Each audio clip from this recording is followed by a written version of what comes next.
Welcome to Inbox Intel, your weekly download from the team at Email Expert. Each episode will bring you updates from inside Email Expert HQ, along with the latest headlines, happenings, and hot topics from across the email industry. Expect news, insights, the occasional rumor, and maybe even a little gossip.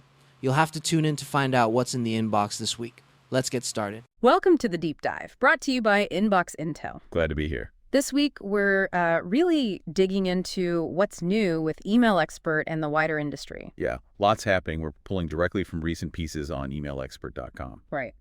And our goal, really, is to cut through the noise, highlight the big shifts, new partnerships. And what it actually means for you listening for your email strategy. Exactly. Because we've seen some, pretty significant global connections forming and some big strategic moves. It's interesting. These aren't just small tweaks. It feels more like, a real expansion, doesn't it? It does. And also kind of a reconfirmation that email is still, foundational. Absolutely. More global reach, definitely. And clear signs email is adapting, not fading away. Okay, perfect place to start then. First big thing. Email Expert has welcomed 2 major new Charter Enterprise members. Right, and maybe we should clarify a Charter Enterprise member. That's like a core strategic partner, right? Yeah. Deep commitment. It's exactly. Foundational. So first up is Aurora SendCloud. They're a huge player in China's email delivery scene. And this is genuinely historic. The first Chinese company at this level in Email Expert. Yeah, a real landmark moment. And think about what that means from an insight perspective. It's not just geography. No, it's about understanding China's unique email landscape.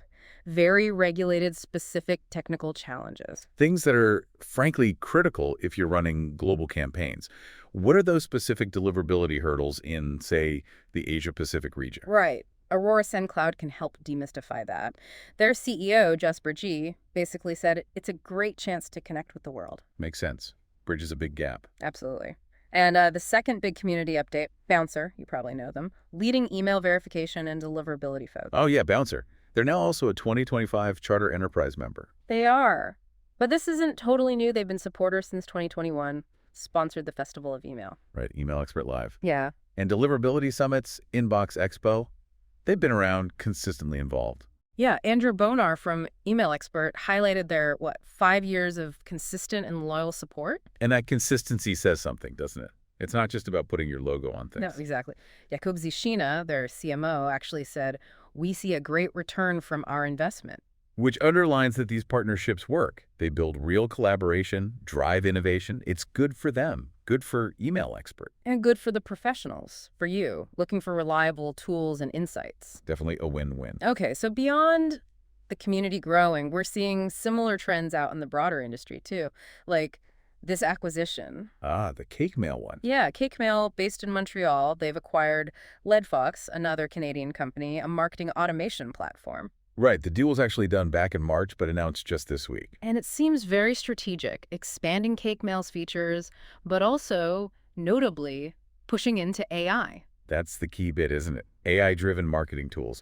Leadfox will stay standalone, apparently, but the direction is clear. It really reflects that wider consolidation trend we're seeing. Companies are either buying up complementary tech, Or they're building AI in-house. Or both. It's about staying competitive.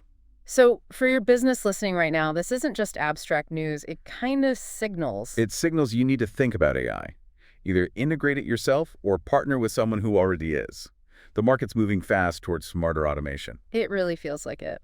And speaking of email's role in all this, there's a new study, Exclaimer's State of Business Email 2025. Ah, yes, I saw that. Good report. Really debunks that whole email is dead thing people used to say. Which seems so premature now, right? Totally. They surveyed over 4,000 IT leaders. Email isn't just surviving, it's thriving. It's the backbone of business comms. And the number was, 56%? Yeah, 56% of critical business communication still happens over email. That's huge. It is. And it's a point that sometimes gets lost with all the talk about, Slack, Teams, whatever new tools out. Right. Those tools are great, but they often work in silos. Exactly.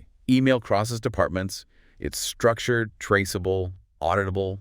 It's the system of record. Especially for compliance, right? And just having that documented trail. Absolutely vital. That cross-functional reach and traceability, other tools just don't replicate that in the same way for formal comms. It's a strategic asset. Okay, so email's clearly still powerful. The community's growing globally. Industry's evolving. What about chances to engage? Well, the big one coming up is the Festival of Email. Right, October 8th and 9th, 2025. It's online this year. And they're promising it'll be the biggest and most interactive yet, using a whole new event platform. Sounds exciting. And here's a hot tip for anyone listening who's an expert. Speaker submissions. Exactly. They're open now, but only until June 30th, 2025. So not much time left. Yeah, it's a really good platform if you're in email marketing, CRM, deliverability, even copywriting. Get your voice out there, build your brand. Andrew Bonar, the organizer, mentioned they're focusing on redefining virtual events, offering speakers evergreen reach. Through like a replay library and email TV. Plus lead gen opportunities, detailed analytics after. So it's not just speak and disappear. It's about leveraging that talk for longer-term impact. Exactly. A real chance to connect and make your mark. Okay, so let's recap quickly. We've seen Email Expert expanding globally with Aurora, SendCloud, and Bouncer. Right. Industry shifts with acquisitions like CakeMail, Leadfox, big focus on AI. And solid proof from Exclaimer that email is absolutely core to business, still the backbone. Definitely. So the final thought for you listening. With email holding strong, new global partnerships forming, AI weaving in, what does this shifting landscape mean for your strategy? Yeah, how can you use these connections, these tools to make sure your emails don't just get delivered? But actually connect, drive real results. Maybe, just maybe, putting in a speaker submission for the festival email is a good first step. But you're right in the middle of that conversation. We're thinking about.